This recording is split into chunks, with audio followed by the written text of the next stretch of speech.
내 인생을 버티게 해준 건 그 텅 빈 피아노실에서 울려 퍼지던 선율이었습니다.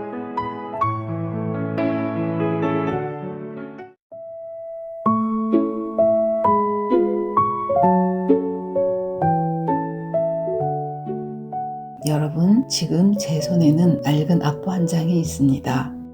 모서리가 닳고 누런 세월이 베어든 이 종이 한 장. 누군가 연필로 꾹꾹 눌러 써둔 개 이름들, 지우고 또 지운 흔적들. 오늘은 제 인생 전부가 담긴 이 낡은 악보를 천천히 펼쳐드리려 합니다. 아들이 많은 집의 금지오겹 외동딸 정아. 엄마는 저를 참 지극정성으로 키우셨어요. 세상에서 제일 고운 것만 해주고 싶으셨겠죠. 시장에 가면 엄마는 말씀하셨어요. 정아야, 이 원피스 정말 예쁘지? 진열대에 걸린 레이스 원피스를 손끝으로 살포시 만지시면서요. 하얀 레이스가 소매에 달리고 스커트 부분이 살짝 퍼지는 디자인이었는데 엄마가 그거 입혀주시고 뒤로 물러서서 보시며 환하게 웃으셨어요. 이야, 우리 정아 진짜 공주님이다. 그 말 한마디에 저는 어깨를 활짝 펴고 골목을 걸었습니다. 마치 구름 위를 나는 나비가 된 것처럼요. 굽이 약간 있는 빨간 구두를 신으면 어린 마음에도 괜히 으쓱하고 좋았습니다. 시내에 나갈 때면 엄마는 꼭 제과점에 들르셨습니다. 그 시절 제과점이라는 곳은 정말 근사했습니다. 유리 진열장 안에 형형색색의 빵과 과자들이 가득하고 달콤한 냄새가 문 앞에서부터 코를 자극하는 그 공간. 거기서 까만 양갱을 사주셨습니다. 포장지를 조심스럽게 벗기면 반짝이는 검은 보석 같은 것이 나타나는데 한 입에 어물면 끈적하면서도 묵직하게 달콤한 맛이 온 입안을 가득 채웠습니다. 지금도 양갱을 보면 그날이 생각나요. 엄마는 제게 무용을 가르치고 싶어 하셨어요. 그런데 저는 무용엔 흥미가 없었어요. 매일 2층 계단에 앉아 계단을 건반 삼아 피아노 치는 흉내만 냈거든요. 옆집에서 아름다운 피아노 소리가 들렸습니다. 담장을 넘어오는 그 선율이요. 말로 설명하기가 어려운데 그 소리가 제 가슴속 어딘가를 툭 건드리는 느낌이었어요. 그때부터 저는 매일 창가에 앉아 피아노 치는 뒷모습을 눈을 반짝이며 바라봤습니다. 숨을 죽이고 귀를 쫑긋 세우고 무슨 곡을 치는지도 몰랐어요. 그냥 그 소리가 좋았습니다. 어떤 날은 빠르고 경쾌하게, 어떤 날은 느리고 조용하게. 그 소리에 따라 제 마음이 춤을 추는 것 같았어요. 소리가 나지 않는 나무 계단 위에서 손가락을 움직여도 어린 저의 귀 속에는 분명히 음이 들렸습니다. 엄마 손을 잡고 피아노 배우러 가던 그날을 저는 지금도 잊지 못합니다. 6살이었어요. 문을 열고 들어가니 피아노 냄새가 났습니다. 아, 나 여기서 피아노 배우는 거구나. 선생님은 저를 피아노 앞에 앉혀주셨습니다. 등 곧게 펴고 어깨 내리고 손목은 꺾이면 안 돼요. 저는 최대한 얌전하게 앉아서 선생님 말씀대로 해보려고 했는데 손목이 자꾸 아래로 처지더라고요. 그러면 선생님은 제 손등을 톡톡 치셨습니다. 선생님은 숙제도 내주셨어요. 오선지에 높은 음자리표를 그리고 낮은 음자리표를 그리고 음표 하나하나를 그리고 개 이름을 써오는 것이었습니다. 연필로 꾹꾹 눌러서 음자리표를 그리고 그려진 악보를 보면서 마음속으로 소리를 상상했습니다. 이건 도, 이건 미. 그 상상 속에서 저는 이미 연주하고 있었습니다. 바이에를 떼고 체르미 30번에 들어서면서부터는 중학교 음악교사로 재직 중이신 선생님 댁에 가서 레슨을 받았습니다. 거기까지는 전차를 타고 다녔어요. 엄마는 레슨 갈 때마다 10원을 주셨어요. 당시 전차 왕복비가 5원이었고 나머지 5원은 제 용돈이었습니다. 지금 생각하면 웃음이 나와요. 그 5원으로 저는 뭘 했을까요? 레슨 받으러 가는 길에 학교 앞 만화방이 있었거든요. 좁은 가게 안에 벽 가득 만화책이 꽂혀 있고 1원이면 만화 2권을 볼 수 있었는데 엄마 찾아 산말리, 슬픈 오기, 소공녀, 그 시절 인기 만화들이 있었어요. 딱 한 권만 보고 가면 되지? 그 생각으로 들어가는 거예요. 그런데 만화라는 게요, 딱 한 권만이 절대 안 되거든요. 그래서 2권으로 이어지고 3권으로 이어지고 어느 날은 만화를 보다 레슨 시간을 놓쳐버려서 결국 엄마에게 들통나 혼나기도 했지만 만화 책장을 넘기던 그 시간, 지금 돌아봐도 참 행복했어요. 지금 생각하면 그 만화방 경험이 제가 이야기를 사랑하게 된 시작이었는지도 모르겠어요. 감동을 주는 이야기, 눈물이 나는 이야기, 가슴이 뛰는 이야기, 그 이야기들이 제 가슴에 쌓이고 쌓여 지금 이렇게 여러분께 이야기를 들려드리는 사람이 된 건 아닐까요?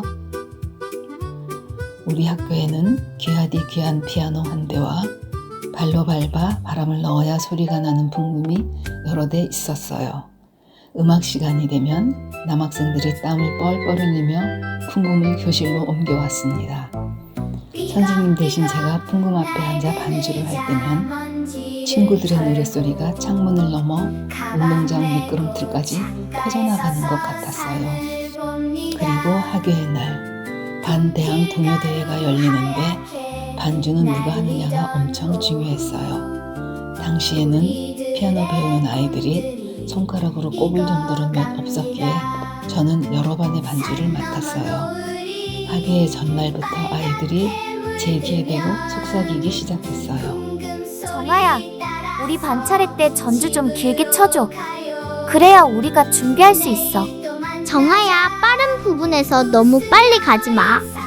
작년에는 반주자가 너무 빨리 가서 우리 반이 다 흩어졌잖아.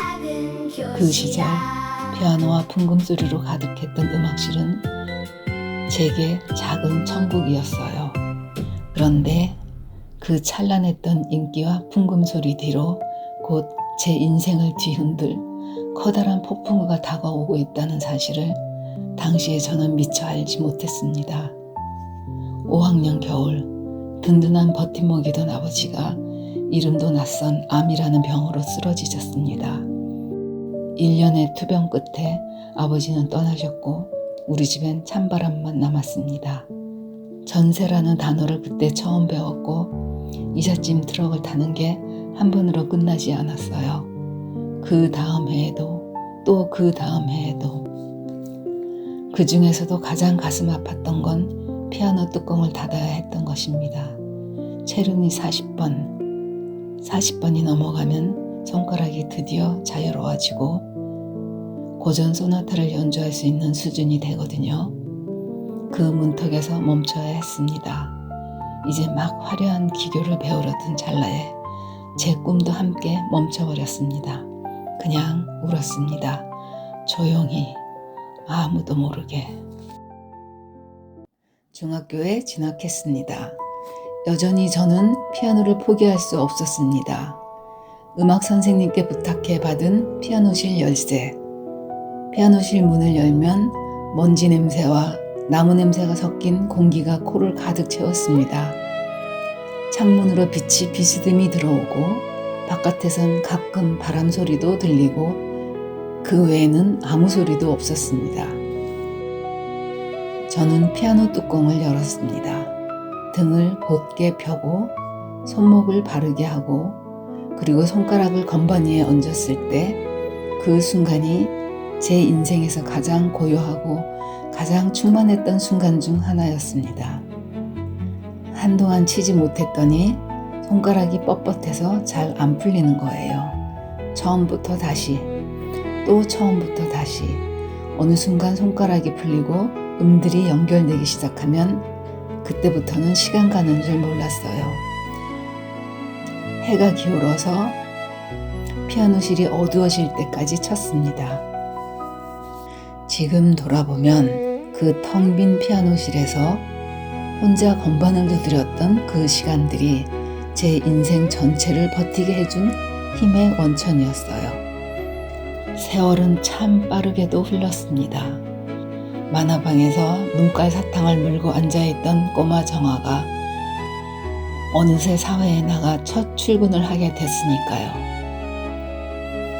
새 옷을 입고 새 구두를 신고 버스를 타고 출근하면서 창밖을 보던 그 아침, 묘하게 감개무량했습니다.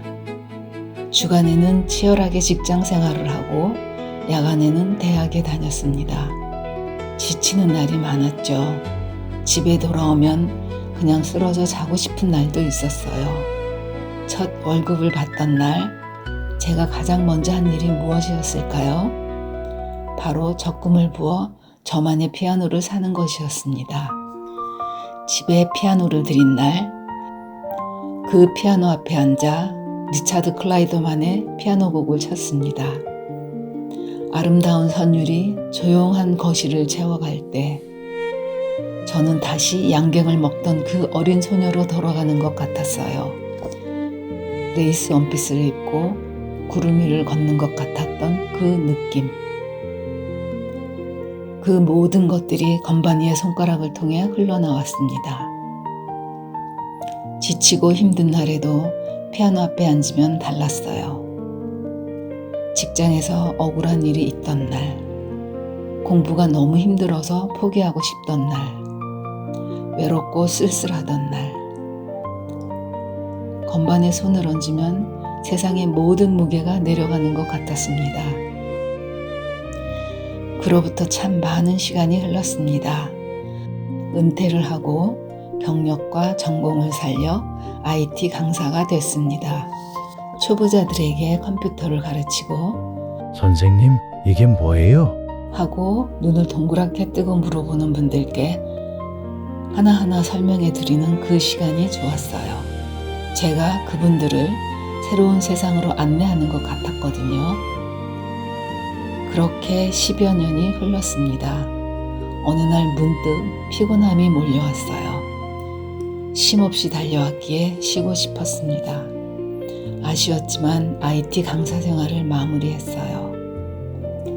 생각해보면 전차를 타고 피아노 레슨을 다니던 시절, 그리고 컴퓨터가 세상을 바꾸고 인터넷이 모든 것을 연결하는 것을 경험했고, 이제 AI가 또 세상을 바꾸고 있는 것을 보게 됐습니다. 이제 저는 안경을 써야만 악보가 보이고 손가락 마디마디엔 세월의 흔적이 남았습니다. 하지만 지금이 제 인생에서 가장 아름다운 화음을 내는 순간이라 믿습니다. 인생이라는 거대한 악보 위에서 여러분은 지금 어떤 마디를 지나고 계신가요? 비록 지금 슬픈 단조의 멜로디일지라도 낙담하지 마세요. 곧 눈부신 밝은 장조가 여러분을 기다리고 있을 테니까요.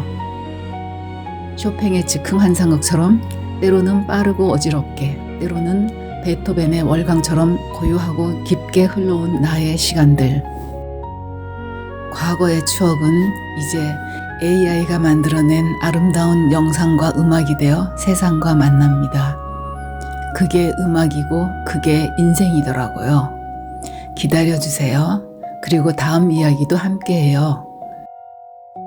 구독과 좋아요, 댓글도 많이 써주세요. 다음에 또 만나요.